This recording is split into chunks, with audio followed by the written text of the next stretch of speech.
Welcome to this episode of Intellectual Catholicism. Today, I am here once again with Dr. John Skalko. Last time I had him on the channel to discuss the ethics of lying, and this time we're here to discuss, and YouTube's gonna like demonetize this, so I'm just gonna say it. Like, I'm not gonna put any ads on this video. Assisted suicide, euthanasia. Are there any moral grounds to justify it? Dr. Skalko, you have a book actually. I think it's already out, if I'm not mistaken, or it's going to be coming out. Uh, on the title is Popping the Metaphysical Myth: Four Agnostic Arguments Against Assisted Suicide. So, Dr. Skalko, can you just talk to us about the book and what, just kind of introduce yourself once again? Yeah, so this book started off some years ago with a friend who had mentioned about Hume's argument for or essay of suicide. Hmm. That's like way too popular in the bioethics literature. That it's just often assumed as being right. That like sometimes people are just better off dead Hmm. than alive. So I was reading the essay and then really mad at Hume's reasoning. Well, he's a little sophistical, right? Polemical.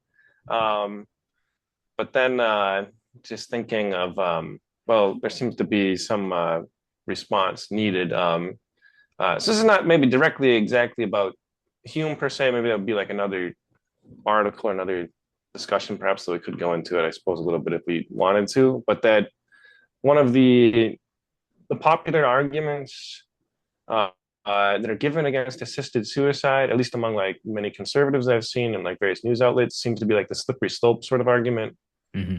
or that the practice has been abused and so forth, right? Which I think, okay, it's maybe not a terrible argument. Like at the very least, it can show, I think, that like, well, maybe some laws are poorly written Hmm. or that there's good reason for caution in framing them. But I don't think it's fundamentally uh, I think the argument that we should be giving at the end of the day, right? Um, I realize it's had some traction, but uh, it doesn't, I guess, get around like the hard cases, right? Where they can always say, well, look, surely there's some cases where the suffering is just so unbearable that people are actually better off dead. Hmm. Um, and the law should just be framed in a way where no abuses are possible, or you have like really strict regulation of the law. So sure, like there's cases of abuse of the law, they could easily argue, but these are not things that should be allowed, and just are as an argument for greater enforcement. So I was thinking, um, these hard cases that they appeal to, uh, well, they seem to at least rely upon some sort of metaphysical assumptions. I think about existence and about the afterlife, about whether existence is ever something that's not good or not worth continuing. But in, I think, the at least medieval philosophical tradition, uh, I think there's some powerful arguments Hmm. that can at least undercut kind of their case. That at the very least shows doubt that perhaps even the hard cases don't entail the sort of conclusion that I think they want them to draw. So that was really the inspiration, I think, for the book, because there isn't really like almost nothing written on it from that perspective that I've noticed. There's like some brief one in some like one author's book. I'm not sure. It wasn't seemed to be like a super scholarly publisher. I don't know if it was like independently published, but seems to just be very broadly ignored in the bioethics literature and the books on the topic. So I figured I would add Hmm. um, something on this in writing the book. And Dr. Skalko, are you still at St. John's Seminary? Is that where you're teaching now? Yeah, same. Yeah, yeah. Okay. Before. So I'm doing some more work on animals recently, but Hmm. still been doing some work on the applied ethics questions. So I'm interested in the subtitle of the book because, it says four agnostic arguments. I'm interested in what you mean by agnostic there. oh yeah, I think this has come up asked about. What I mean is taking the agnostic perspective. So say someone isn't very religious or doesn't believe Hmm. in God, or they're think maybe he exists, maybe he doesn't, maybe there's an afterlife, maybe there isn't. Um, is it possible for these people to still think assisted suicide or physician assisted suicide, or some I think wrongly call it medical aid in dying, morally problematic. And I think there's good reasons why they could still reject the practice, is I think a big problem. So that's what I mean. But I don't mean that I'm not agnostic, but um, Hmm. I mean that if someone were to like put themselves in this sort of mindset, and interestingly, just as a matter of fact, I think there are many people who maybe aren't um, uh, maybe necessarily religious that are still opposed to physician-assisted suicide today. You have a lot of opposition from like disability rights groups and advocates out there, I think, and even some people that would traditionally be more uh, liberal, like what's his name? There's the guy in the UK who has the liberal humanist case against assisted suicide, whole book on it. Um, so yeah, so that's I'm just kind of trying to take a different perspective on the issue, I think. And before the show started, you gave me a flow chart to kind of just guide along how we can consider your argument. Before we get into that flow chart, is there any like groundwork or foundational things that we need to establish first, or can we just go right into the flow chart? Um, one of the main arguments I give in the book, Mm, and there's some other ones, but the main one really is that if the assisted suicide is actually good for the patient, well, they're going to end up dead, right? So this seems to entail, well, what's the afterlife like? If they're actually better off, if it's actually as good for your patient, then you would sure hope that in the afterlife they're actually going to be better off than they were before, mm, right? But my question is, well, how do you know that? In like the ancient world, in like ancient Greece, there was some views that, well, perhaps actually even for the ordinary person, the afterlife is just like much worse. Like mm, you just don't want to go there. It's a very, very scary place, right? Whereas for some reason today, at least I think in the West, there seems to be some kind of prevailing cultural assumptions that like, well, as long as you didn't murder somebody or commit something really, really bad, well, it's probably it's going to be a nice rosy afterlife. And my question is, well, maybe, but uh, how do you know that? But also, it depends upon many factors and many considerations, many assumptions. Like maybe there isn't even an afterlife in the first place. So the question is, if someone's going to go through with this practice, I think at the very least they should consider, mm, um, even if they're not religious, right? Like what might the afterlife be like if there is one, right? mm, So weighing all the possibilities, there's only so many logical options, right? Is it assisted suicide really better off for the person? Because for all you know, you could be worse off, right? Maybe the afterlife is something you want to avoid at all costs. Stay alive as mhm. long as possible. So that's some of the background to the main argument here of the chart. Yeah. Yeah, and somebody, I mean, somebody at this point might say, why do we have to bring the afterlife into the conversation at all? Right? Why can't we just keep it to this life and this realm of things? So I'm interested in um if you're so like let's say that you're appealing to somebody who's genuinely agnostic, right, and open to these types of questions. Mm-hmm. So at least in principle, they should be open to the idea of considering, if you're going to say that this is going to leave this person better off by killing them, that seems to have implications for a view of the afterlife, at Mm-hmm. least. Hmm. Yeah, that's my main argument. I mean, there are like other arguments people can make, both objecting to the practice, like Hmm. from aspects of this life, which I do make in this book, that well, um, just about everywhere that has legalized physician assisted suicide or assisted suicide, regular suicide rates go up. Hmm. So if this is legalized, it basically is like a ripple effect that actually like hurts other people. Is I think a big problem for legalization in many countries and many states, even with the United States, right? So there's arguments that can be made um, against it, apart from aspects of the afterlife, and even arguments in favor. People make, I think, autonomy arguments, which I think are Right. ridiculous because I Hmm. mean, there's all sorts of cases where autonomy can be restricted. I think rightly so, right? Like people can't drink until they're 21 in the United States, right? Hmm. You have all sorts of other considerations, like blind people can't drive, for example. You have draft laws that restrict autonomy, right? Um, so, I mean, I think the arguments are, as Kevin Neal has even pointed out in his liberal humanist case against uh, assisted suicide, that the autonomy arguments just aren't very good. But there are other ones, I suppose, that can be made, but it just seems to be a big thing lurking in the background. Like, there's no more patient, or they're dead Hmm. after this is done if it's successful. And I mean, it's a huge question that should be assumed. It's just like right.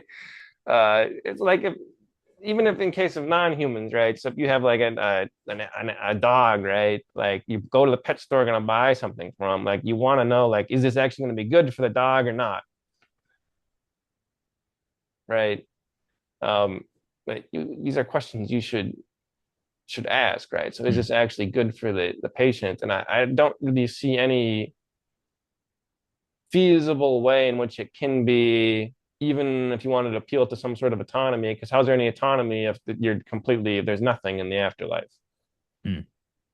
So it's just a huge unanswered or unexamined question uh, in the literature that for some reason everybody's kind of been afraid to uh, poke at or answer it. Hmm. So um, so I just push them. Yeah, like I don't. Is there any way you really can be benefited unless you have some assumption about what the afterlife is? Hmm. I don't see any way around it. I mean, I don't know unless you have some other ideas or It somebody sounds that. like to me, it sounds like to me what you're saying, or one way that you can interpret what you're saying is that when people make these types of, let's say, pro-assisted suicide arguments, either in the back of their mind, there's this assumption about what the afterlife is like, so that it's not so bad what they're doing, Hmm. um, or at least they assume that okay, if there is an afterlife, then right. So it comes in Hmm. varying degrees of like belief. But let's say like the afterlife was actually bad for everybody, Hmm. then nobody would be really advocating for assisted suicide. They'd be trying to keeping people alive in this world as long as possible. So even if you're like a non-religious person or you don't believe or you don't claim to explicitly believe in an afterlife, we kind of have these embedded assumptions on almost like yeah embedded, not quite articulated, that okay, if there is, then this person's automatically going to be okay, paradise, what have you. So when we make these types of arguments that they're going to be better off, it almost seems to like be borrowing or participating or drinking from the well of religious language without explicitly acknowledging it. Yeah, I think there's something like that. I mean, the Mm. only other option really feasibly that I can think of is maybe they're just not considering this, but they Hmm. should be. Is the Yeah. problem, Yeah. right? So either there's like these embedded kind of cultural assumptions from some sort of, I don't know, cultural Christianity, right? Even though Christianity is generally against um, assisted suicide or against Hmm. suicide, right? Uh, I mean, you have to kind of work through some of the arguments, right? But Hmm. it seems like there's some kind of just general, I don't know, happy afterlife assumption. Hmm. Uh, uh, if there isn't that, then it's even, I don't know. I don't know if it's worse. Maybe it's worse. 'Cause then it's like, well, you haven't thought this through really very well, Hmm. right? If you're gonna like jump out of an airplane, right? Is a parachute any good? You may say, well, I don't know. I didn't think if I packed one. Is that any better? Maybe it's worse because then this means it wasn't examined. Hmm. Well, Dr. Skalko, let's go to the flow chart now. The question that you start with is it better to kill yourself in intense pain with no hope for relief? And you kind of branch out into two options. And so just talk to us about, the question and the two options that are on the table there. Yeah. So once again, I mean, this is assuming that the hard cases, right? So assuming someone is in some terminal condition, uh, I don't know, 2 years to live, maybe we could say, right? Um, and then there's like some sort of pain, tumor, it's eating away at their body. There's no way they can really deal with this. Maybe it's some sort of brain cancer or something of the sort. Uh, without yeah, the only maybe alternative option, assuming, is that they actually just end up having the physician like give them a lethal injection or something of the sort, right? So it's a big assumption, of course, right? I do want to point out that um, medically speaking, like these cases are practically non-existent. Like I've never heard Mm. of a case where there isn't sufficient sorts of painkillers that could actually deal with the pain.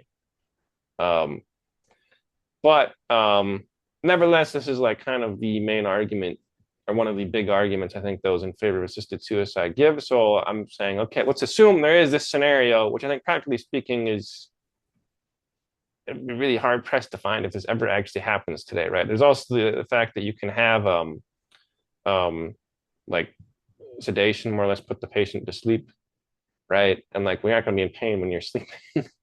So I think that's always also an option that I think would be perhaps maybe a compromise solution. But anyway, assuming there is this scenario, right? Um, seems like there's two possibilities, right? If someone say has a terminal condition, 2 years to live, maybe brain cancer, say there's no painkillers that can possibly cure this, help this, right? Are they better off, right? Um, dead, so to speak, by means of assisted suicide? Well, this assumes two things. This assumes either there's an afterlife or there is not an afterlife. Um, and then if there is no afterlife, well, I think some people, or maybe many people these days, would assume actually you're better off killing yourself or not existing than existing in pain, right? Um, but this is kind of strange because if you think about it, well, how can you be better off if there's no you? So you can imagine like your own funeral, um, but then there's still like you're still there, right? Maybe as I don't know, like kind of the ghost in the wall or something like that. Uh, but you can't imagine, properly speaking, from a first person's perspective, your non-existence, right? So you can like imagine like I don't know that you're kind of not in pain, right, or so forth. But if you're to be made better off, there must be a you that's being made better off, right?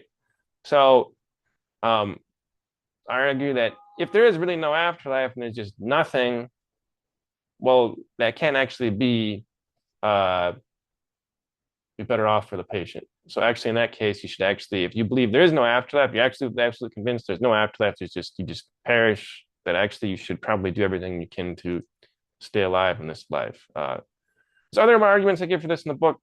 Some from the metaphysics of existence. A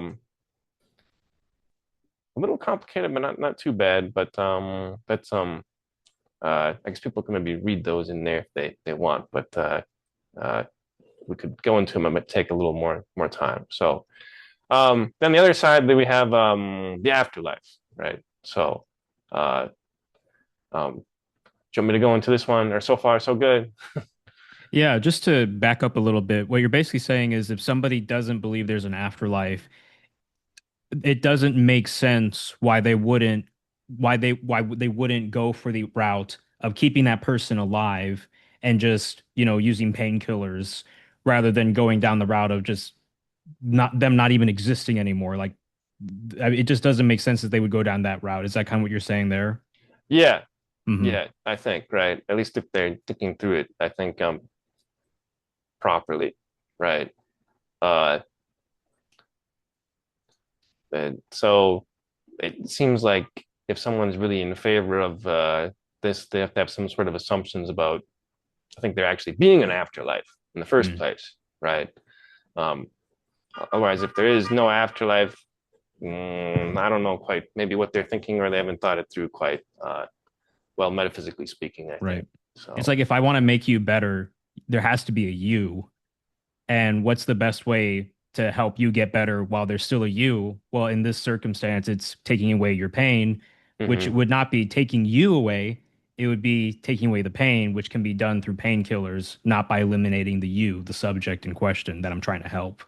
Yeah, exactly. Yeah. Unless they think that, well, by killing the person, that, well, somehow then they magically reappear with no pains in some other ethereal realm, right? But then that actually means there's an afterlife. So let's go to that option then. Yeah. There's an Yeah. afterlife, and then you branch Yeah. out into two other tree or other branches. So talk to me about those other options. Yeah. So, um, the other options are, well, in the afterlife, you have two logical options here. Okay. There's only two, right? There's no middle ground. Either you have some sort of state of like consciousness, like awareness in some sense or other, right? Or you can have sensation, maybe not sensations, but um uh somehow you can sort of feel pain. Okay. Maybe there's different ways this could be done without having a physical body, right? Maybe there's some psychological pain or something of the sort, right?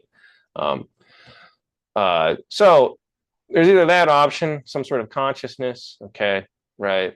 Or there's no consciousness. So it's kind of like after death, everybody's just dead, and maybe their soul or some aspect of them continues, but they have absolutely no sort of sense of self-awareness or awareness of anything.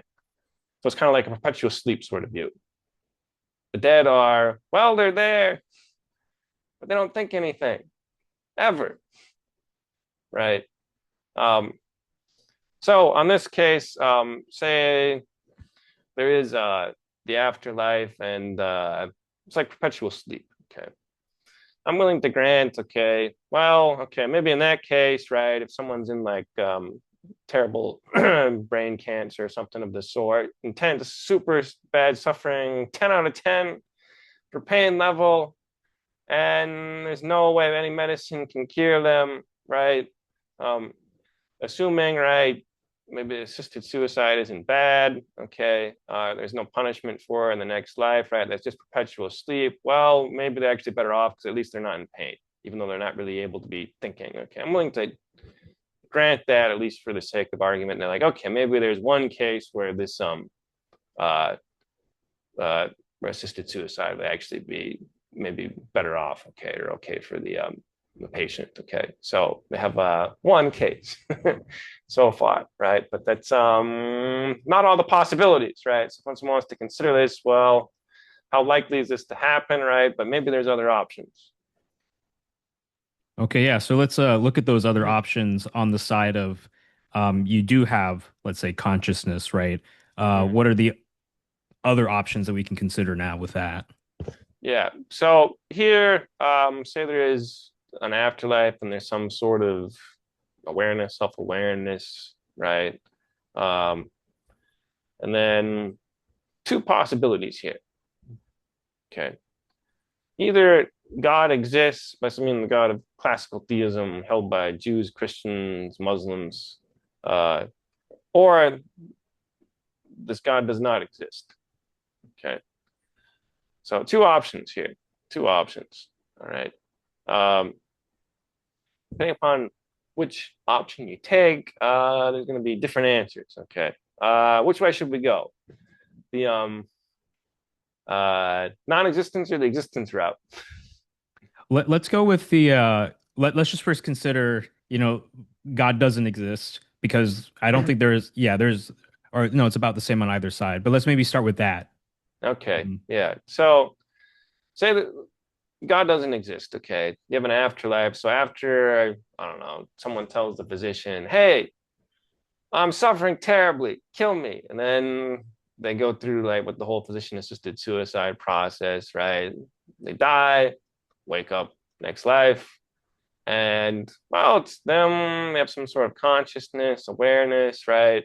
But there's no God. They're like, oh, wait, wow. Yeah, all these religions were wrong, right? Um, was the assisted suicide worth it? Well, this, I think, involves some further considerations here is, are they in pain? So presumably the whole motivation here, okay, at least for these hard cases, right? The argument is, well, they're in pain, so surely better off not in pain, right? Uh, but what if in the next life there's actually worse pain, right? What if it's just a terrible place as they thought in the ancient world? Maybe there's some sort of Egyptian gods tormenting you, or you don't have the right codes or such, right? Uh, so if you're in pain, and we could say worse pain than before, I mean, it's like you ran out of a burning building only to jump into a building that's like 10 times as intense in the heat and in the pain, right? I think we would have to say, right, well, the assisted suicide was a really stupid idea, right? It's like, sure, yeah, you were burning, right? Your clothes were on fire, but then you jumped into like a whole lake of fire, and it's much, much worse off here. Like, you don't run from a lighter pain to find a greater one. I don't think anybody would want this in their right mind, right? So at the very least, in that case, they're worse off, and assisted suicide was just a dumb idea, right? Um, but now we have other considerations. Say they're in no pain or less pain. Okay, right. So terminal illness, 2 years to live, 10 out of 10 for pain. And then the next life, they wake up, they're lucky. No pain. Pain's all gone. There's some sort of awareness. Hopefully there's things they can think about or do without their body, right? However this is possible. Good question. In that case, yeah, okay, sure. It was worth it. Assisted suicide paid off, right? Because there's no pain, right? Or even say they wake up, but there's it's like a tingling sensation that they feel, right? Somehow, even though they have no body. It's kind of like some psychological uneasiness. So there's some pain, but it's still less than what it was before when they were terminally ill, right? So in that case, also, I'm willing to grant, yeah, okay, perhaps, yeah, the assisted suicide was worth it. Congratulations, you got lucky. Okay. But there's still another scenario here. Okay. So if God doesn't exist, is say it's the same amount of pain as before. So you have 10 out of 10 pain.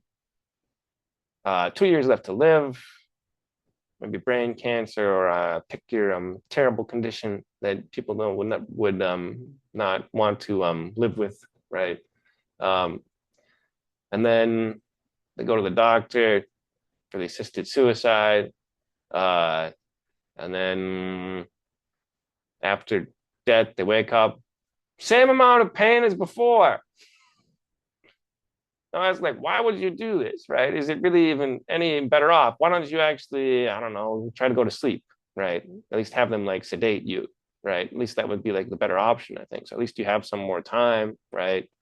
Or you're asleep, right? In the current life. The other big problem, I think, with this, why I think this actually is not a good idea, even if the amount of pain is the same, is that, well, presumably death is like something intrinsically painful, or has something some maybe necessary aspect of pain attached to it. It's like such an unnatural sort of thing for human beings, right? Like, yeah, we all end up dead at some point, but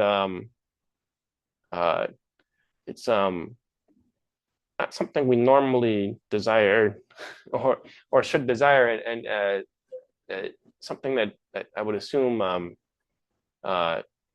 which there's also, I think, good philosophical arguments for that.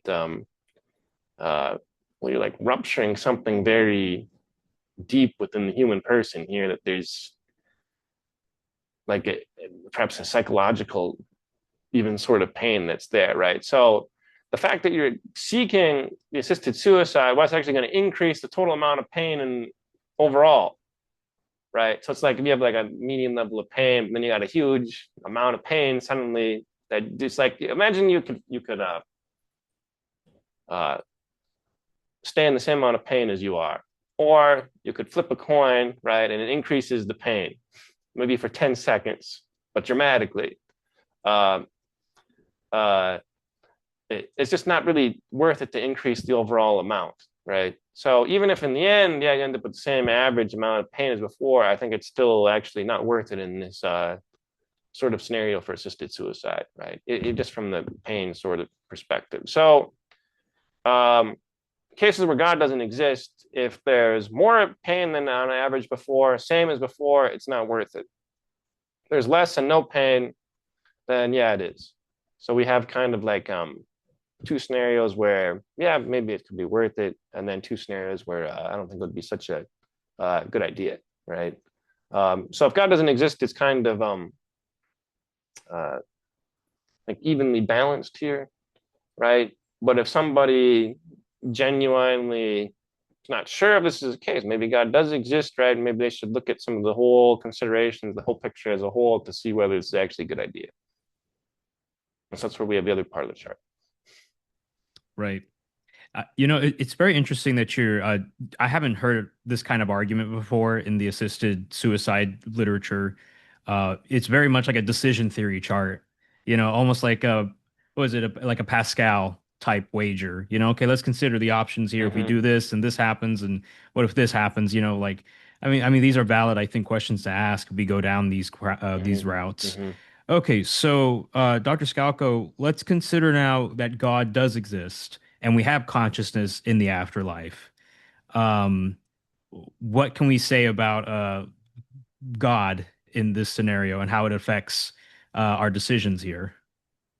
Yeah. So uh, it still assumes maybe certain sorts of assumptions. Okay, right. Hmm. So I suppose assuming the God of classical theism, who's also just, right?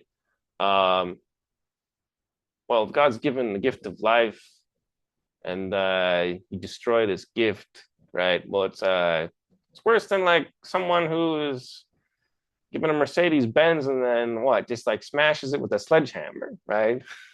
His father gives the son Mercedes, smashes it up. It's pretty mad, right? So it'd be some punishment. Well, I think it's much worse in the case of your own life.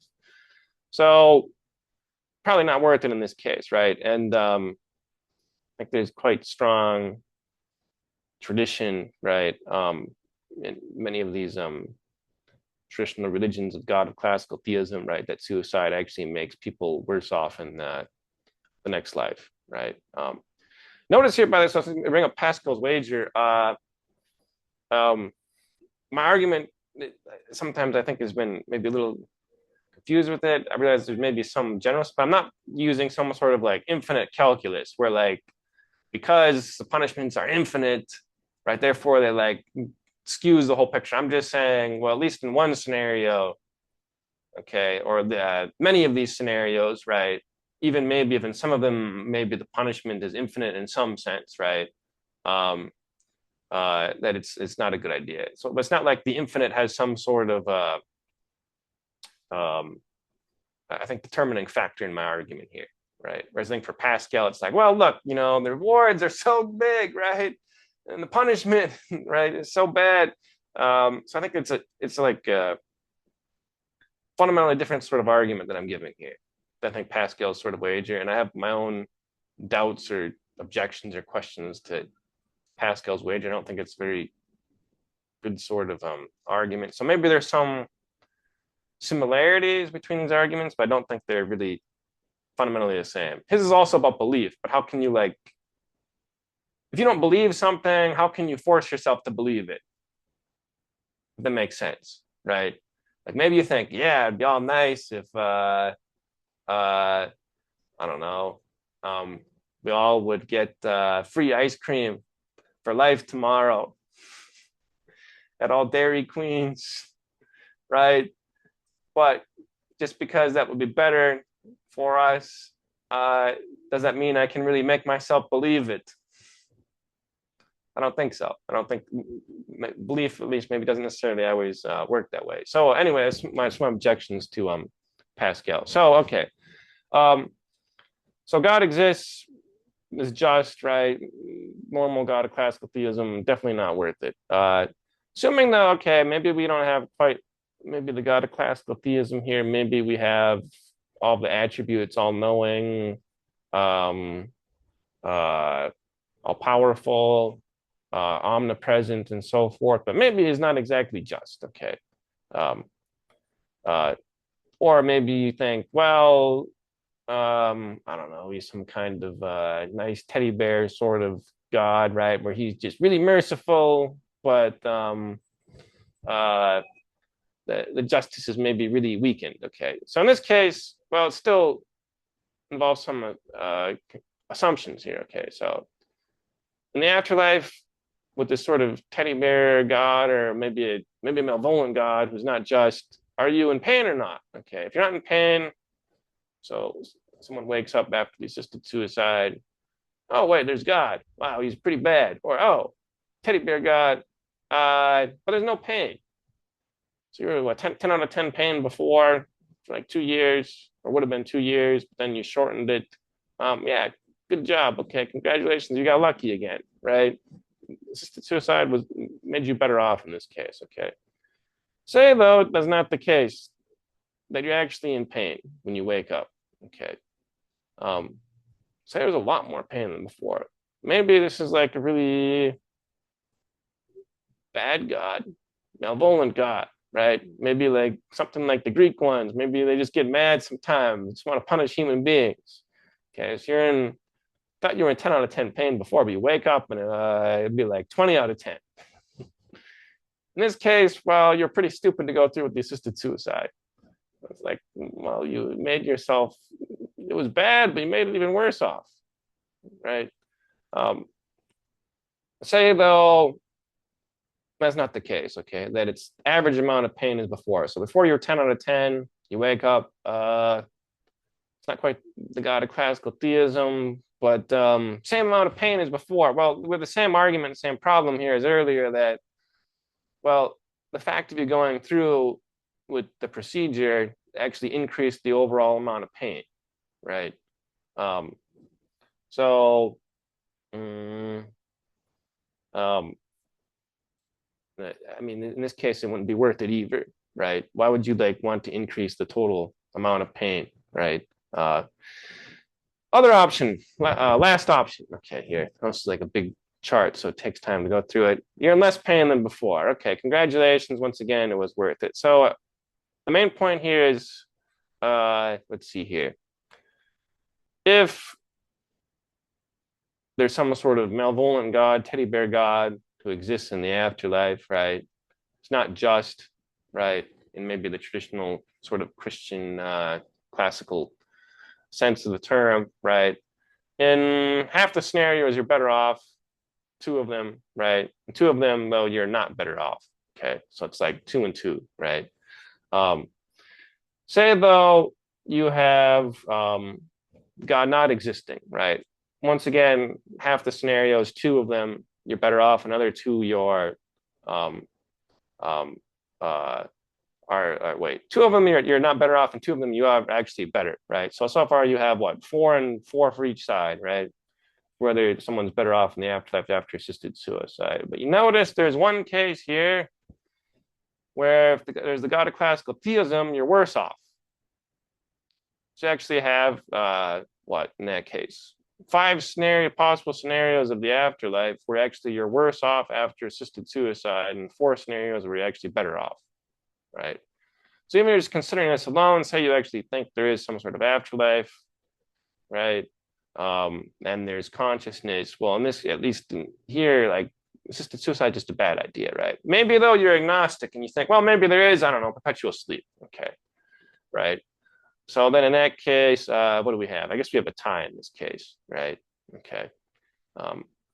What is it worth it, you could ask, right? So, but then maybe you're like, take the very broad agnostic perspective, well, there's no afterlife. Well, still in the majority of scenarios, it looks like actually you're worse off. So this is like a big decision being made, but there's no going back after death. You're not coming back. If there's any sort of doubts about this, at the very least, you should go for the increase of painkillers, or what, maybe be just some sort of sedation where you can sleep, right? is, I think, the better option than going through with assisted suicide, I think. So uh, it's not like, well, how would we say, demonstrative argument here, but I think if you take the holistic sort of picture, at the very least, I think there's serious enough doubts that you're probably better off just going through with sort of a natural sort of death or not intending death, just upping the painkillers or such, right? Now, if you have a doctor, right, and there's the one who kills you against your consent, well, then that's on them. That's not on you, right? Uh, so that's like the big picture here for this uh, kind of complicated chart, but it's meant to be logically exhaustive Mm. about all the possibilities that I think can happen in the afterlife, and still to say, well, even in the hard cases, you might actually be worse off. So actually, you should be in favor of staying alive if you Hmm. can, or at least not intentionally killing yourself, um, is what this main argument is saying. Could you say that it's like the safest option, right? Given, let's say that we go with the side of the chart where there is an afterlife, and maybe there is a God, maybe there isn't. You tally up how many times it would be okay to go through with it with the assisted suicide, how many times it wouldn't be, and it's like 5 to 5, right? Mm-hmm. Um, I mean, given that it's 50-50, and given that you know now that, okay, well, if I want, we can go back to the beginning, the things that we said, like if I want at least the best option that is there for me, given what I do know now, that I am alive, that I am existing, that there are ways at least to alleviate my pain now where I am still a subject and I can still be benefited. I know that for certain, right? Mm-hmm. Compared to maybe I just go out of existence or I'm in a worse state afterwards. Mm-hmm. Mm-hmm. It's just kind of safer to go with the option of alleviate the pain now while there's still a you, or Yeah, while you know that there's still a you. Yeah. yeah, I think it's an interesting point. So even if it's 50-50, right, some may say, well, the pain is just so bad now, right, and we're better off dead, right? But Hmm. um, practically speaking, given modern pain medicine and the fact that you do have the option of just like sedation to Right. like sleep, right? That if there's Hmm. any doubt here, right, your whole afterlife is going to be screwed over Hmm. because you killed yourself, right?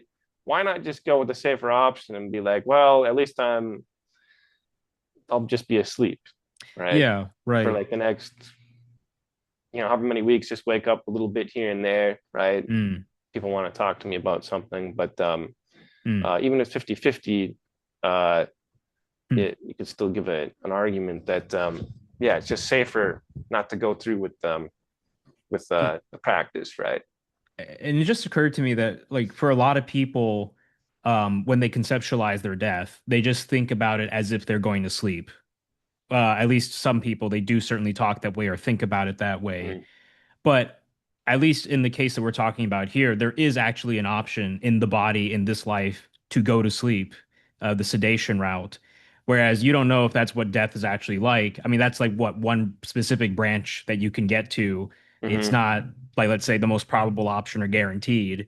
So it's weird that we would talk about like death as if it's sleeping, and so it's okay to for assisted suicide because it's just me going to bed when it's like, wait, you don't know that there, but there is an actual option to go to sleep, the sedation route. Does that make sense what I'm saying here? Yeah, I mean, even if Yeah, I mean, if I suppose you're certain, say if you have demonstrative argument that there is like perpetual sleep, then okay, yeah, and then sure. probably you are better off, right? If there's no option for sleep. I mean, I don't know if it would it change it, I suppose, if uh you could just be perpetual sleep now, but then when you're dead, you're gonna be perpetual sleep. Yeah, I I guess it don't know. doesn't make a difference there. Maybe I don't Yeah, know if it'd be too much of a problem either way in that case. But I mean, I guess my question for such people just be like, how on earth do you know? It's just like I don't know, your parents told you this, you read this online somewhere, like your friends tell you this. It's just your really deep intuition, but intuitions are unfortunately wrong. A lot of them depend upon what your friend group thinks. mm, Um, and there's all sorts of people who hold other views about the afterlife, right? So, like, how confident, I would ask, like, is someone that there's just a perpetual sleep in the afterlife, right? mm, Uh, I mean, sometimes people might think of it. maybe they speak broadly about sleep too in the afterlife, Right. right? I don't know if in Christian liturgy sometimes there's some mention of this too, the funeral rites of a Hmm. sleep. I think it's in it might Even be in the more New of Testament, yeah. metaphorical sense or something like that, Right. right? Those who have fallen asleep. Hmm. Yeah, right. It's not meaning like literal um, sleep as we experience or have in this life, right? Hmm. So, um, so But the book I yeah. also go through like objections to some of this stuff. This is like my main Mm. um, kind of argument Hmm. here. So, Dr. Skalko, do you mind if I bring up another topic? Because while we were talking this whole time, it just kind of was in the back of my mind.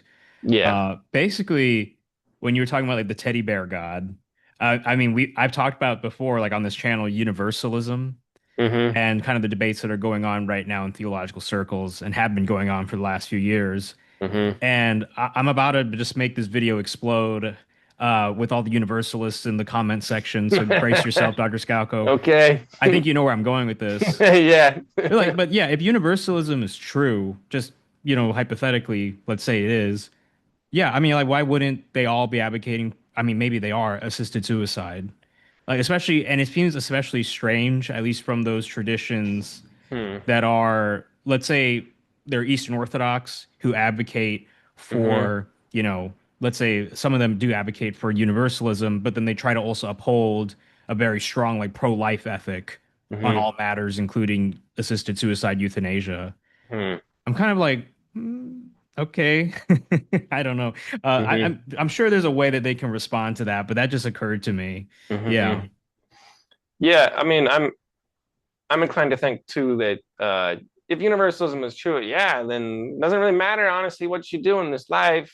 I mean, I don't know if they have. I don't know if there's some nuances about maybe like levels of reward or the beatific vision or such, right, in the Yeah. afterlife for people how they do in this life. That could affect things. But if it's like absolutely equal, some sort of I don't know, Americanized, democratized, equality version of the afterlife where everybody's saved, then yeah, I don't really know. I think it'd be very hard for them to argue against assisted suicide, or why maybe they shouldn't be in favor of it. Or, I mean, you could, I think, presumably do anything. You could murder, commit genocide, and then why would it matter for the afterlife if we have some sort of universalism where everybody is uh, saved? I mean, I do think maybe this is in the background. Maybe there's a problem too, right?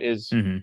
I mean, I don't know about the how do we say, more uh, educated universalist crowd where they're giving arguments. I mean, I've given kind of actually, I was in a debate actually on this topic on Twitter some time ago, um, but maybe this is the problem, right? In the background for assisted suicide and why the movement has had some success in some states is that Mm. maybe there is like this sort of implicit universalism Right. in American culture, Mm. and it's unstated, uh, perhaps in the bioethics literature, because, well, that maybe would get them in a lot of trouble, or at the very least, be very hard for them to argue for. Um, but on a popular level, for the people that actually go through with assisted suicide, I wonder. It'd be curious if there was a poll done on the people who, um, I mean, before they died, right?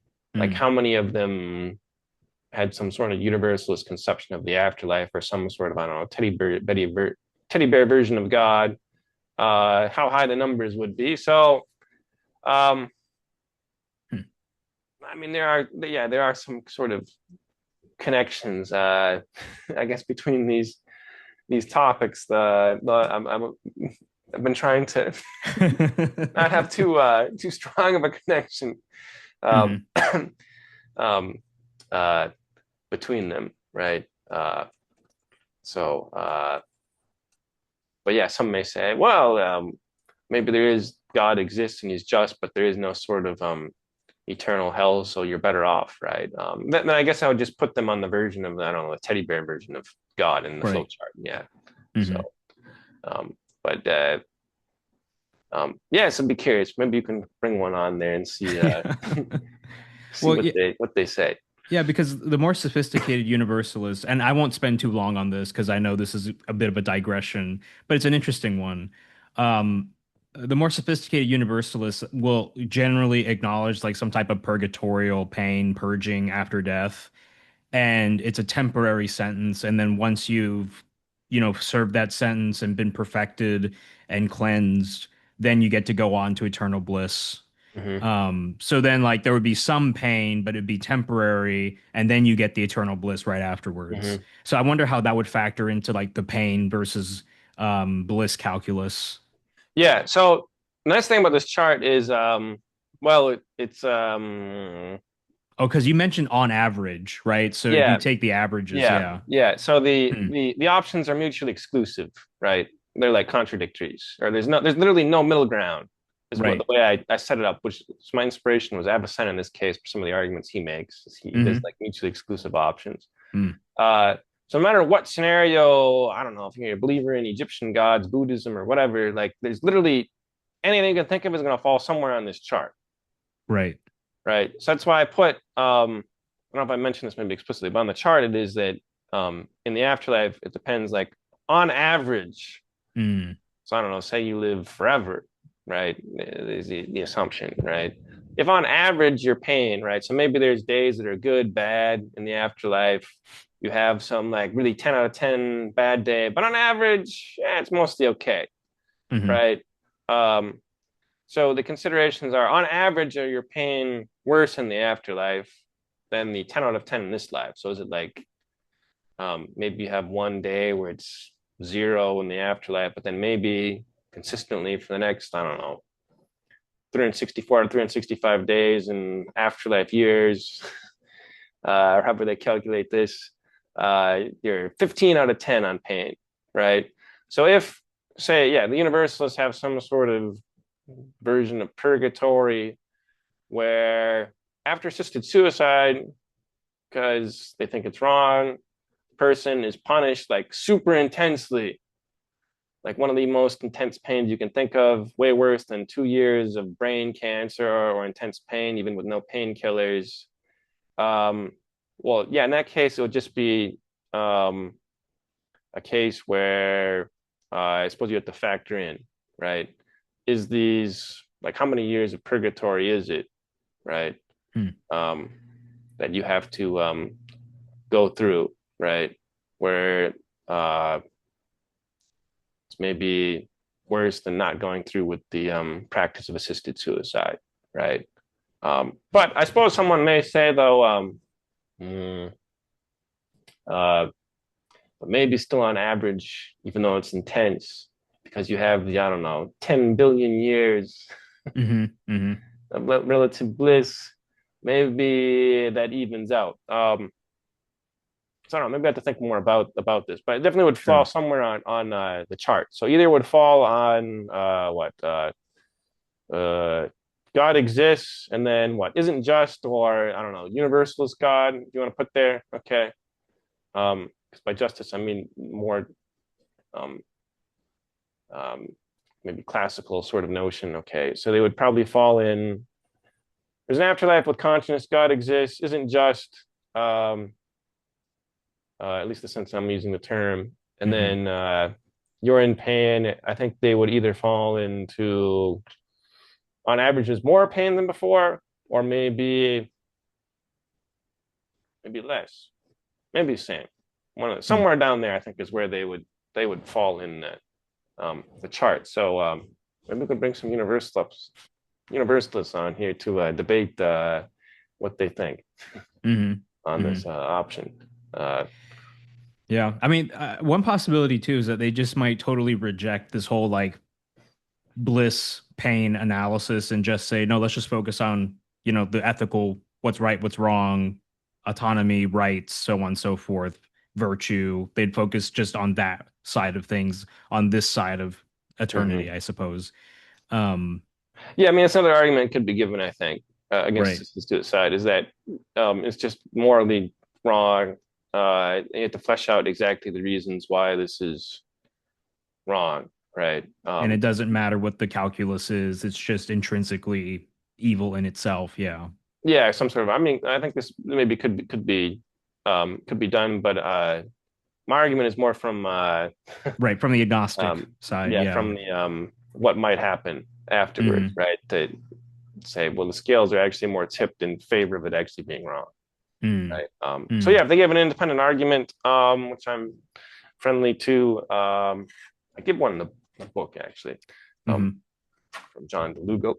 Um, then yeah, I suppose that's another way they could get out of this. But then I suppose there would be the objection someone could have. Well, sure, it's wrong, intrinsically wrong, but who cares? Y'all Yeah. end up pretty nice out anyway in the afterlife. Uh-huh. Uh-huh. So maybe there's also a problem with why be moral for the universalist? Yeah, what's up with the incentive scheme? Yeah, but I suppose it's another It's topic. another topic. Yep. But Well, he's Dr. too lazy. Skalko, I've once again successfully canceled your career with this conversation with Well, the Universalists and with people who are in defense of assisted suicide. And last time, yeah, people who were in favor of lying under certain circumstances. So, Dr. Skalko, thank you for coming thanks on to my show today. I for having me. appreciate it. But I think we've had a lot of success in, or people have had a lot of success in campaigning against assisted suicide. So I think it's Yeah. more popular than I think Hmm. to oppose it than maybe people realize. At least there's very strong disability rights groups, for example, out there, Hmm. and even people who are more liberal persuasion that have opposed it. People just need to maybe read a little more on the topic, I think. So, Yeah. there's, I think, plenty of reasons for hope. So, No, um, that is a yeah. good point because I've seen a number of states they try to bring it up, but then it constantly Mhm. fails. But of course, then when it could always come up again in their state legislature.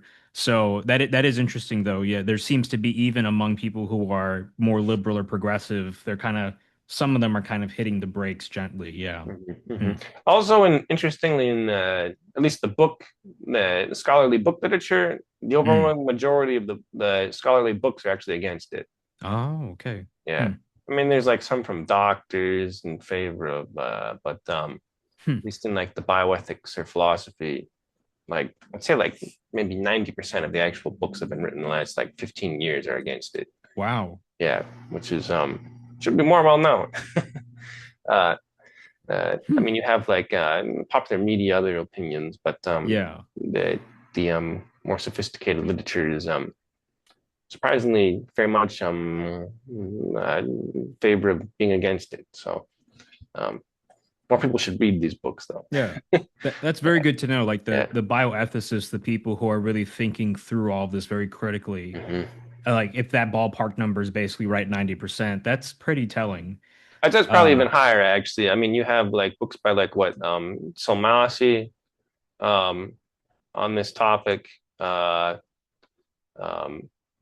and you have what Kevin Yule, as I said earlier. Um, oh, there's also what Supreme Court Justice Neil Gorsuch, his book, right? Many books I would say out there actually just um, against it. So um, well, before we end today's episode, I just want to remind everybody that you can find Dr. Skalko's book on Amazon and on the right here, ver what'd you say? right here. Yeah, right there. Was it the Yeah. Verlag Edizione Scolastiche, popping the metaphysical myth for agnostic arguments against assisted suicide? Dr. Skalko, thank you for your time once again. Thank you so much for having me.